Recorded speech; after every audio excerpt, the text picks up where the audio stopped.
তারেক রহমান কেন বাংলাদেশের কোন মানুষ এদেশের মানুষের ভোটার অধিকার আর হরণ করতে পারবে না? আপনার প্ল্যান ছিল এদেশের মানুষের ভোটার অধিকার হরণ করা। এদেশের ছাত্র জনতার ভোটার অধিকার হরণ করার দুঃসাহস দেখাবেন না। ছাত্র জনতা এটা বরদাস্ত করবে না।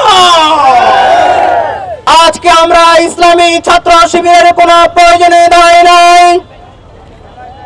আজকে আমরা এখানে দাঁড়িয়েছি শাহজালাল বিজ্ঞান ও প্রযুক্তি বিশ্ববিদ্যালয়ের আমাদের ৯,০০০ শিক্ষার্থী ভাই বোনদের জন্য।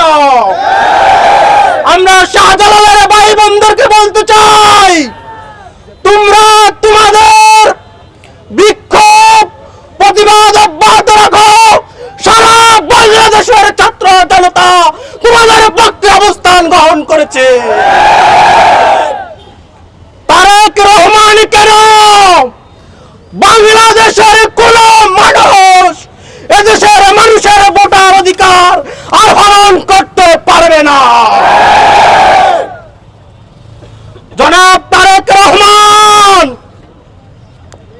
আমরা আপনাকে অনেক সম্মান করি। 17 বছর পর দেশে ফিরে এসেছেন। আপনার নেতা কর্মীরা আপনাকে নিয়ে আশায় বুক বেঁধেছে আপনি সুষ্ঠু ধারার রাজনীতি শুরু করবেন। গত 17 বছর আপনার দল গণতন্ত্রের জন্য সংগ্রাম করেছে, কিন্তু আপনি বাংলাদেশে এসে যেদিন ঘোষণা করেছেন উই হ্যাভ এ প্ল্যান, আমরা ভেবেছিলাম এদেশের মানুষের কল্যাণে আপনি কোন পরিকল্পনা গ্রহণ করেছেন। অত্যন্ত দুর্ভাগ্যজনক, আপনার প্ল্যান ছিল এদেশের মানুষের ভোটার অধিকার হরণ করা। আমরা খুবই লজ্জিত, এদেশের ছাত্র জনতার ভোটার অধিকার হরণ করার দুঃসাহস দেখাবেন না।